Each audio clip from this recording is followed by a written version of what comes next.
In the near future, no one will need to learn programming because artificial intelligence will do almost everything for us. Don't teach your children how to code. The person who made this statement was selected as Fortune's Business Person of the Year in 2017. In 2019, Harvard Business Review ranked him first on its list of the world's best-performing CEOs during their tenure. He came to America as an immigrant.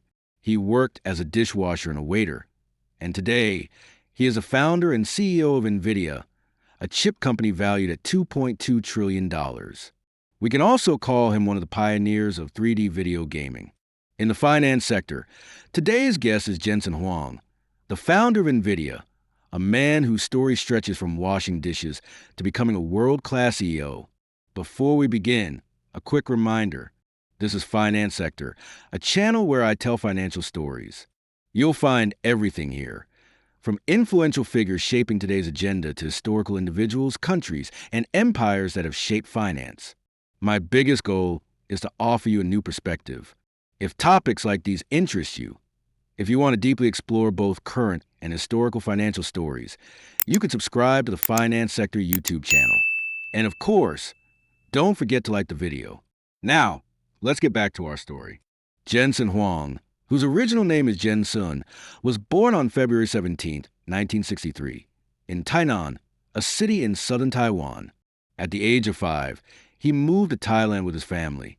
His father was a chemical engineer, and his mother was an elementary school teacher. After participating in a worker training program in the United States, his father decided to send his children to America. The Vietnam War was ongoing right next to Thailand's borders, bringing instability to the region. America, on the other hand, was seen as a land of opportunity. Due to social unrest in Southeast Asia, the Huang family sent Jensen and his brother to live with relatives in the United States. Later, the rest of the family followed. At the time, their mother didn't know any English, yet she taught them 10 English words every day. That's how they prepared for America.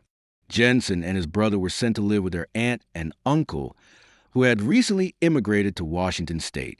They then sent the boys to Oneida Baptist Institute in Kentucky, a school that also functioned as a reform institution. Jensen struggled a lot there. Adapting to his peers was difficult. He later recalled being bullied, even forced to clean toilets by so-called problematic students. Looking back, he once said, "Kids were really tough. They all carried knives, and when they fought, things didn't end well.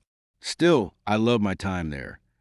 Eventually, his family fully relocated to the U.S., settling in Oregon, where life became easier. He excelled academically, graduated at 16, and started university at that age. During this time, he experienced another milestone, his first job at a fast food restaurant called Denny's. He started as a dishwasher and worked his way up to waiter. Even years later, after becoming CEO, he often spoke fondly about his time at Denny's and the lessons he learned there. Jensen studied engineering at Oregon State University, where he met his future wife, Lori Mills, during his freshman year. They were lab partners in an introductory electrical engineering course. Out of a class of 250 students, only a few were women. Yet Jensen managed to catch Lori's attention. He offered to help her with homework, and that's how their friendship began. After graduating in 1984, Jensen and Lori moved to Silicon Valley, where Jensen began working as a microchip designer. They married 5 years later. Lori eventually left her job, and today they have 2 children. Years later, during a commencement speech at National Taiwan University, Jensen would say that 1984 was a perfect year to graduate. Personal computers had entered the market, and a new era had begun. While working in Silicon Valley, he also attended Stanford University at night, earning a master's degree in electrical engineering. Stanford's academic environment, innovation-driven mindset, and entrepreneurial culture deeply shaped his approach to technology. Before founding NVIDIA, Jensen worked at AMD and LSI Logic.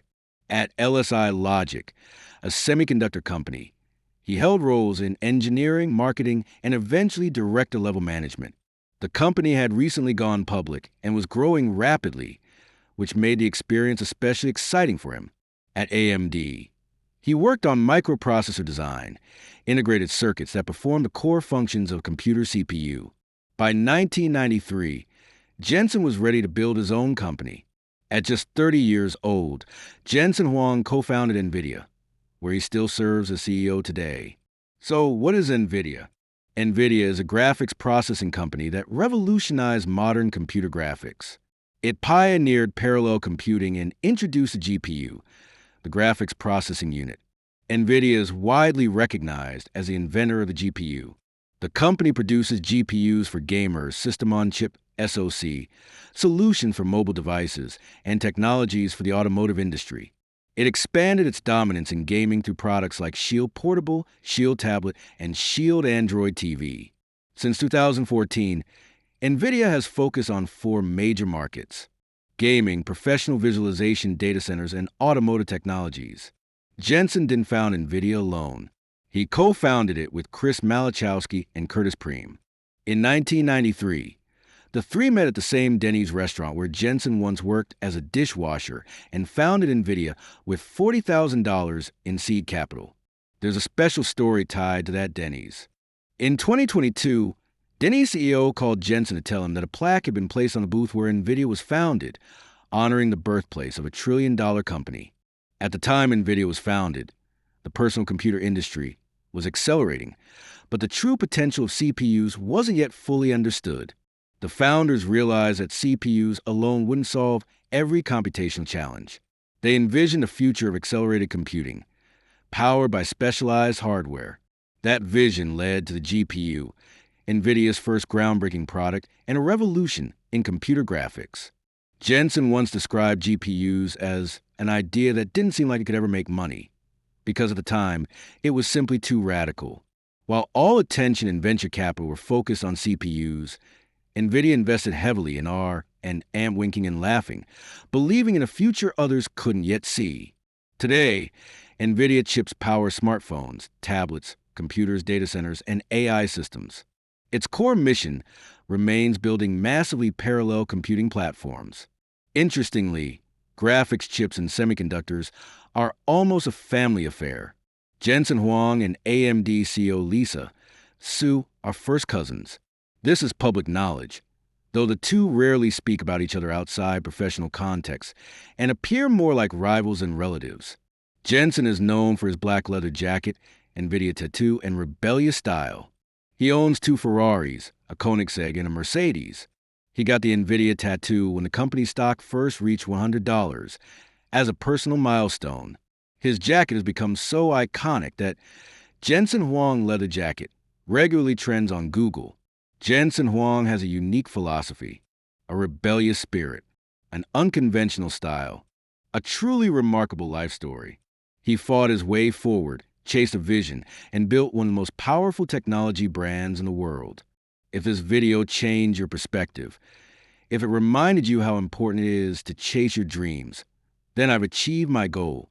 For more stories like this, be sure to check out the other videos on the channel. Don't forget to subscribe. Until the next journey, goodbye.